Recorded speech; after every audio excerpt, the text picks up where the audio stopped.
Tem coisa que gruda na gente. Não tô falando de trauma, nem de medo, nem dessas palavras bonitas que psicólogo usa. Tô falando de coisa viva mesmo.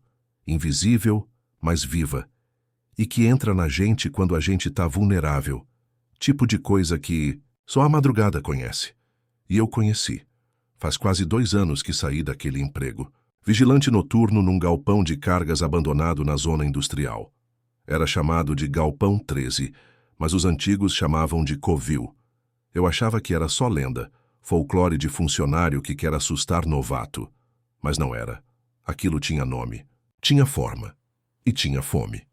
Eu comecei o trabalho depois que minha mulher perdeu o bebê. A gente estava quebrado de cabeça, de bolso, de tudo. Eu aceitava qualquer coisa. O salário era bom. O trabalho era tranquilo, segundo o supervisor.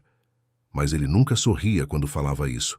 Só dizia, evita olhar para as câmeras depois das 3, e se ouvir alguma coisa, não responde. Achei que era piada.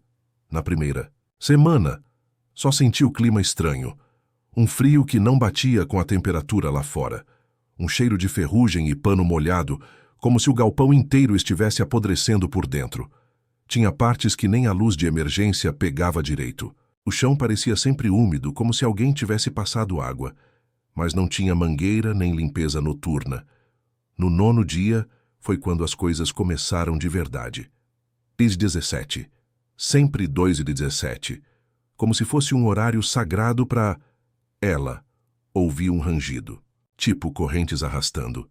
Mas não era som metálico comum. Tinha um eco estranho. Era como se o som não estivesse só do lado de fora, mas também dentro da minha cabeça. Fui até o corredor 9, onde o som parecia mais forte. Lá, encontrei as marcas. Sulcos fundos no chão de cimento, como se algo com garras ou rodas de ossos tivesse sido puxado ou tivesse rastejado. E a trilha ia até a porta de emergência que ninguém usava, porque estava selada com correntes grossas. Mas naquela noite, a porta estava semi-aberta. O cadeado no chão, rachado, como se tivesse explodido por dentro. Eu não entrei. Não precisei. Quando me aproximei, o ar ficou espesso. Um cheiro de podridão tomou tudo, e eu juro por tudo que é sagrado.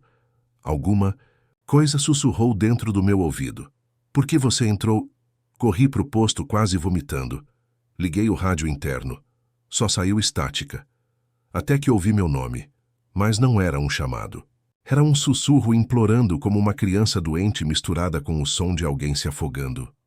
Júlio, me vê, me vê. Olhei pelas câmeras, e ali, no corredor 4, ela estava. Uma figura alta, muito alta, com as pernas tortas e os braços tão longos que arrastavam no chão. Sem rosto, só um buraco fundo onde a cabeça devia estar. E de dentro daquele buraco, um fio escuro escorria, como óleo ou sangue coalhado. Ela olhou direto para a câmera. Mesmo sem olhos, eu senti que ela me via. E o pior, ela sorriu. As luzes apagaram tudo, fiquei preso ali por 33 segundos. E nesse tempo, ouvi os passos. 4 patas, garras, e o som de alguma coisa respirando atrás da parede, como se estivesse esperando só uma brecha. Quando as luzes voltaram, a palavra volta estava escrita na parede do meu posto. Não com tinta, não com sangue, com carne.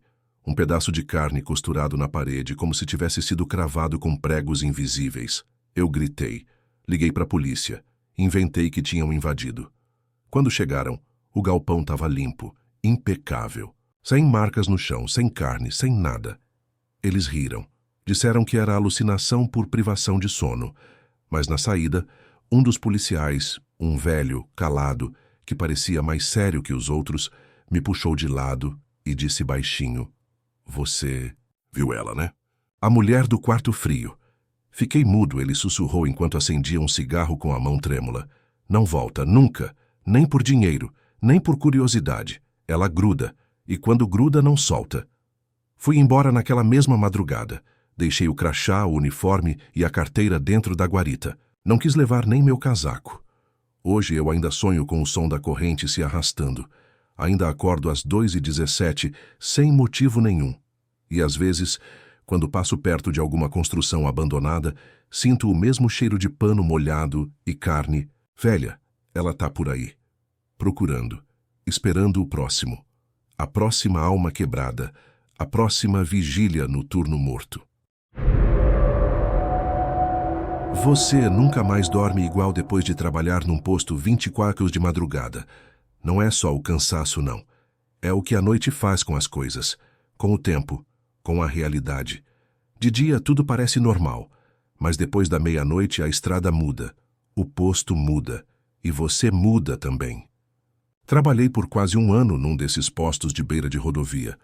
BR-166, trecho entre Santa Rita e Mirador. Só mato, curva e cruzes no acostamento. Era tranquilo, diziam. Movimento baixo. Só abastecer, manter a lojinha arrumada, dar uma geral, nos banheiros quando dava. Mas ninguém te conta o que vem junto com o silêncio. Nas primeiras semanas, o que mais me assustava era o tédio. Os carros sumiam depois das 2. Só ficava eu, o zumbido das lâmpadas fluorescentes, e aquele gato preto que aparecia todo fim de noite com um olho só, arranhado, que me encarava como se soubesse alguma coisa. Ele nunca miava, só ficava parado, encarando, e sempre ia embora. Às 3h33. Aconteceu numa noite de quinta. Nunca chovia naquela época do ano, mas naquele dia caía uma garoa fina, quase invisível. Não fazia som. Só deixava tudo molhado, escorregadio, como se o mundo estivesse prestes a derreter. O I-44 da manhã. O horário que ficou queimado na minha mente para sempre. Eu estava na porta da loja tomando café, quando vi os faróis surgirem. Mas foi estranho. Era como se o carro já estivesse ali antes mesmo de eu escutar o motor. Um sedã preto, antigo, impecável. Vidros escuros, carroceria brilhando como se tivesse saído da fábrica naquela semana. Ele parou bem na bomba 3. Não saiu som de freio, nem barulho de motor desligando. E mesmo assim lá estava ele, parado, ligado. Mas vivo demais. O vidro do motorista baixou. Um homem dentro, pálido, pele esticada como couro velho. Usava um terno cinza, camisa branca, sem expressão. Rosto simétrico demais, sem marcas, sem barba por fazer, sem suor.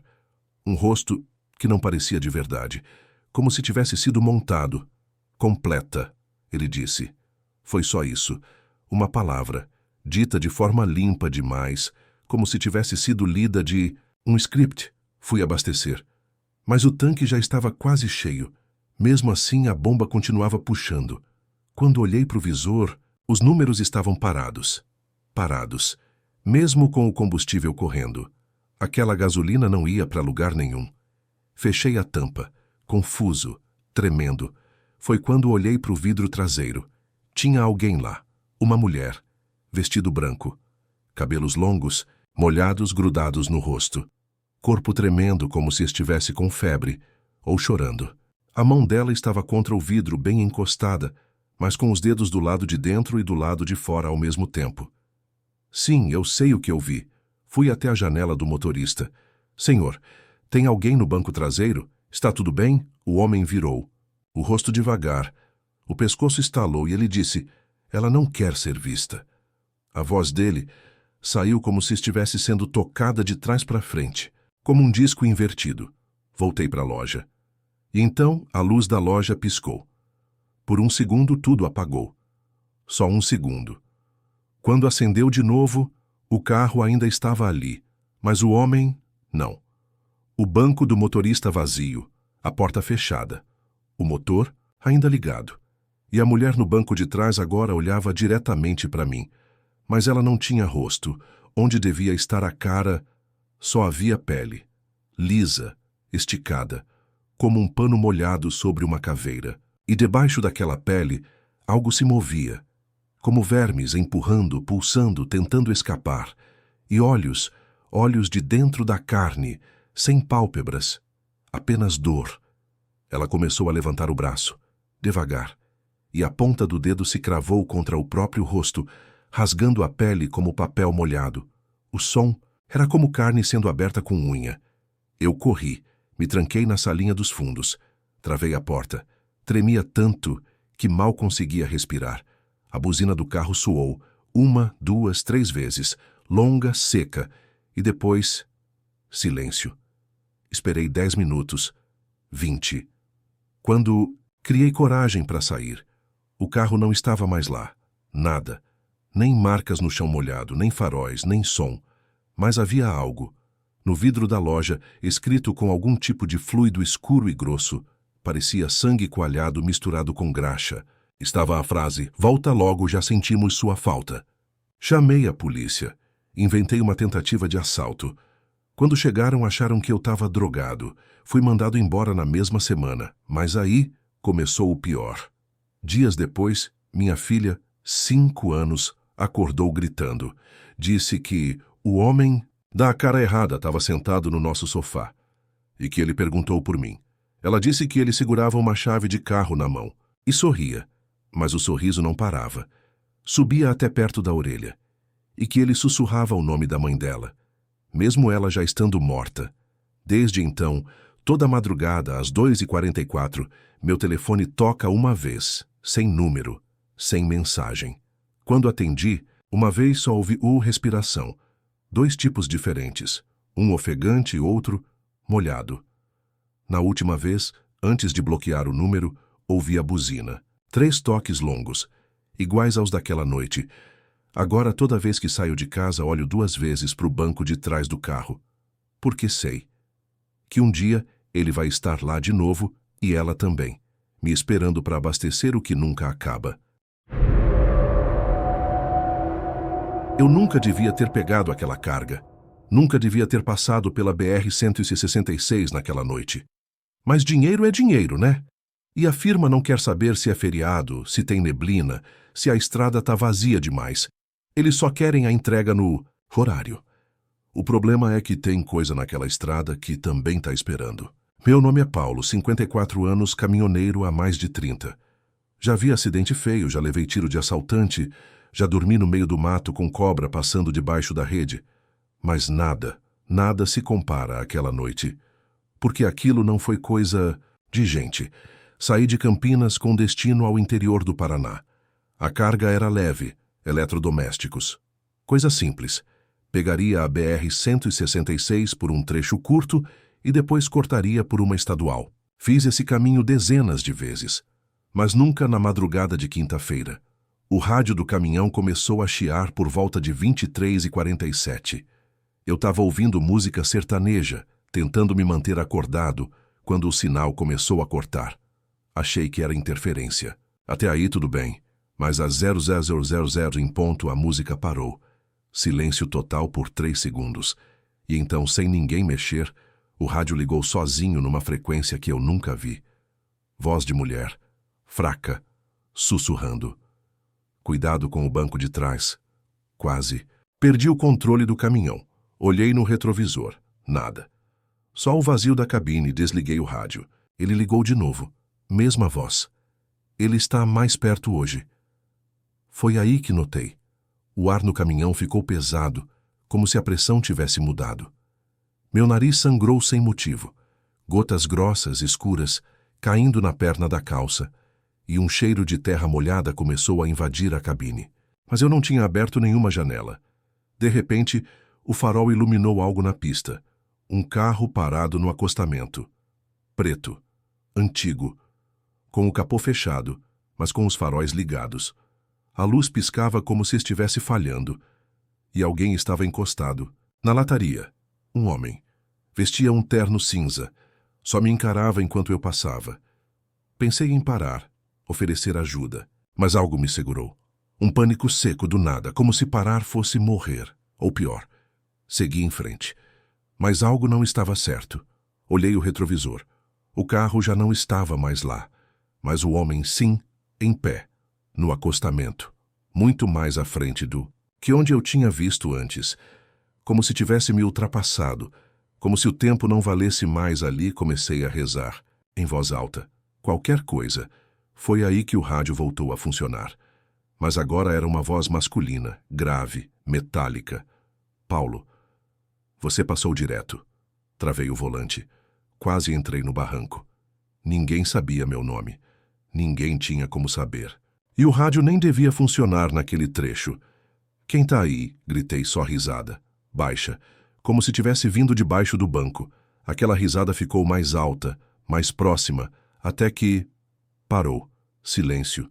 Eu não sei explicar o que aconteceu depois. Só lembro que senti um peso na cabine, como se alguém tivesse entrado. Mas as portas não abriram. O espelho lateral refletia algo no banco do passageiro, mas não era uma pessoa. Era um borrão escuro, quase como fumaça com formato de gente, e tinha olhos dentro daquilo. Olhos brancos sem pupila, muitos, todos voltados para mim. Fechei os olhos, chorei. Só pedi para sair dali. Quando abri de novo, estava amanhecendo. O rádio estava desligado, o painel aceso, e o marcador de quilometragem mostrava 0, como se eu não tivesse andado nem 1 metro, mas o odômetro geral do caminhão mostrava que eu tinha percorrido 666 quilômetros. Eu não sabia mais onde estava. A estrada era a mesma, mas ao meu redor tudo estava cinza, árvores secas, nenhum som de pássaros, o tempo parado, como um cemitério que respira. Dirigi até achar um posto. Um cara lá me deixou usar o telefone. Liguei para a empresa. Eles disseram que eu tinha sumido por 3 dias, mas para mim foram 4 horas. A carga desapareceu, o baú vazio, e em uma das caixas no fundo só tinha um rádio de pilha, coberto por pano branco e fios de cabelo grudados, funcionando, ligado e dizendo em loop: "Volta para a estrada, alguém ainda está te esperando." Desde então, toda vez que passo perto daquela região, o rádio do meu novo caminhão dá interferência, exatamente a 0000. E às vezes vejo faróis atrás de mim. Mas quando olho, não tem nada. Só o eco de alguém sussurrando do banco de trás. Ele também abasteceu na bomba 3. O museu é um lugar morto. Não só pelas coisas velhas, mas pelo silêncio, pela poeira parada no tempo. A noite não é só vigiar, é resistir ao que ainda respira entre as paredes. Meu nome é Joel. Tenho 42 anos. Trabalho como vigia, noturno em um museu histórico no Centro Velho de Porto Alegre. Um prédio centenário, antigo tribunal, depois biblioteca e por fim transformado em museu. 3 andares, arquitetura neoclássica, colunas gigantescas, escadas de ferro forjado. Fica fechado ao público depois das 18 horas. Mas há coisas que não saem com os visitantes. Na minha primeira semana, me disseram para evitar a ala norte após as 2 da manhã. Disseram brincando como se fosse piada interna. Só risadas e acenos. Mas sempre que chegava perto daquela parte do prédio depois desse horário, eu sentia algo apertar. O ar ali era mais denso, mais frio, como se o tempo não passasse igual. Ala norte era onde ficavam as peças religiosas do século XIX.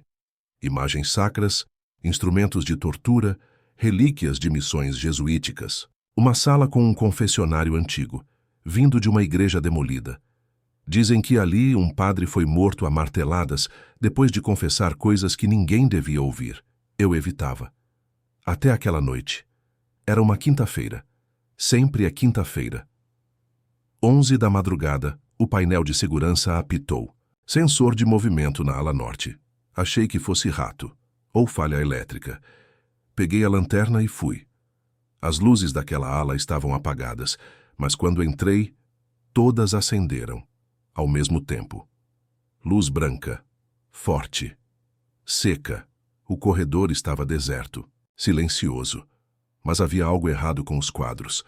Todos, e eu juro por Deus, todos os retratos estavam virados para a parede, e os olhos deles estavam do outro lado. Sim, era como se os rostos tivessem migrado para o verso das telas. Expressões distorcidas. Um dos rostos sangrava tinta preta como lágrimas. Entrei na sala do confessionário, só para confirmar que tudo estava vazio, e foi aí que ouvi 3 batidas, de dentro do confessionário, baixas, firmes. Eu devia ter ido embora. Mas algo me puxava. Um tipo de magnetismo mórbido. Abri a portinha devagar, estava vazio, mas o banco de madeira tinha marcas, frescas, como se alguém tivesse acabado de se levantar, pegadas com um tipo de pó escuro no chão. algo entre fuligem e ossos moídos, e no vidro da cabine havia um nome escrito com o dedo: Joel. Foi aí que as luzes apagaram de novo. E uma risada, fraca, rouca, começou dentro do sistema de som, que estava desligado. Uma voz feminina, antiga, como se tivesse vindo de um disco de cera riscado. Ele ainda ouve tudo do outro lado. Corri. Saí da sala. Mas o corredor tinha mudado. Não havia mais saída. As paredes se fechavam. Os quadros agora estavam de frente, mas os olhos, todos os olhos estavam voltados para mim. Alguns piscavam, e do fim do corredor, alguém se aproximava. Passos nus. Lentamente. Um homem. Baixo. Com batina suja. O rosto coberto com pano ensanguentado. Nas mãos, ele carregava um martelo de ferreiro. A cada passo as luzes piscavam. E com cada piscada, ele estava mais perto. Entrei na sala de conservação, me tranquei. A porta não resistiria muito. Peguei o rádio, pedi socorro. Mas só chiado. E no chiado, ouvi algo. Você já confessou o bastante. Agora falta escutar. Depois disso, desmaiei. Acordei às 5h47 com a gerente me sacudindo. Diz ela que me encontrou dormindo na cadeira do hall de entrada, com o uniforme coberto de tinta preta. Disseram que era estresse, que eu precisava de férias.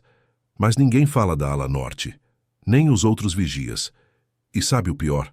Na semana passada, um novo segurança assumiu meu turno. Ontem ele não apareceu mais. No painel, às 2h11, os sensores da ala norte voltaram a piscar, e agora toda madrugada eu recebo uma ligação anônima no celular. Quando atendo, só ouço 3 batidas, lentas, e uma voz que sussurra: ainda falta você.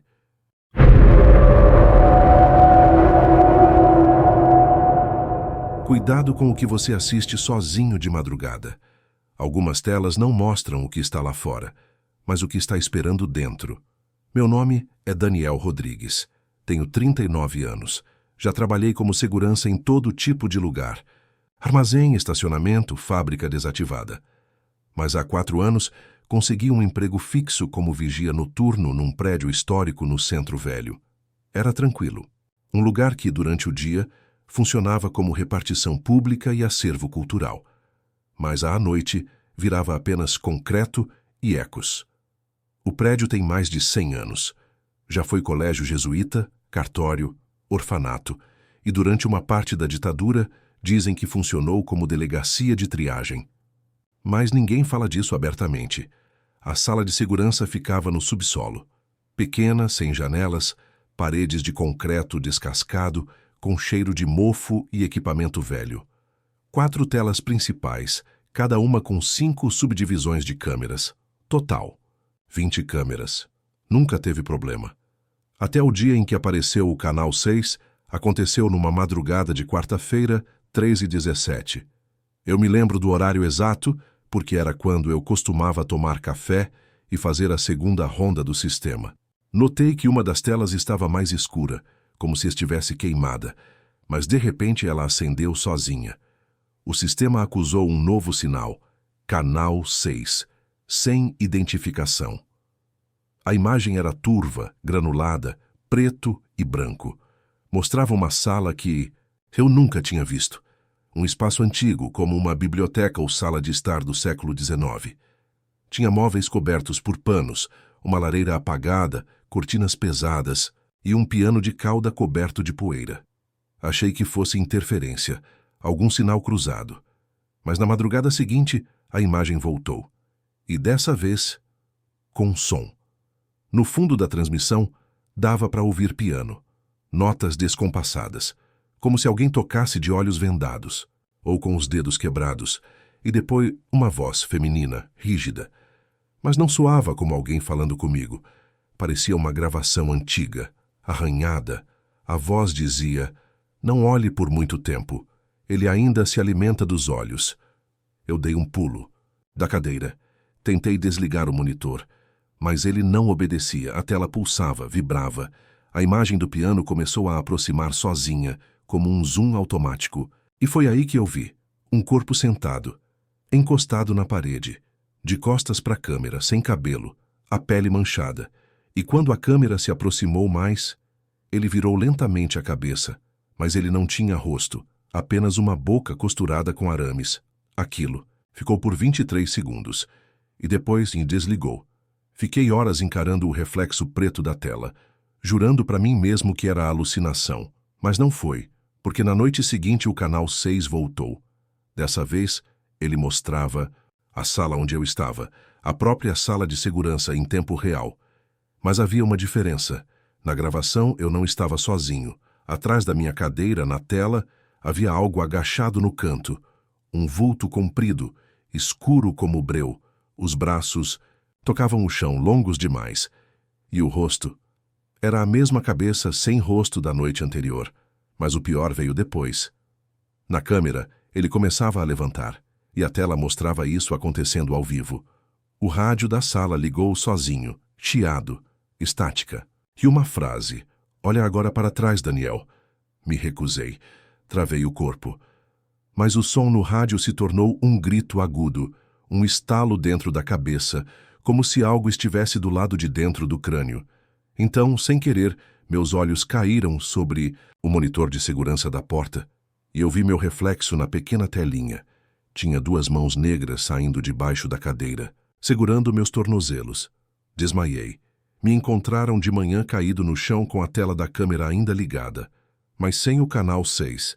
Ele sumiu. Disseram que foi um apagão, que os arquivos das gravações foram corrompidos. Nenhuma imagem ficou salva, nenhuma prova. Mas na semana seguinte comecei a receber mensagens de voz no meu celular. Gravações antigas, arranhadas, a mesma voz feminina. "Você saiu da tela, Daniel, mas ele ainda está vendo por você."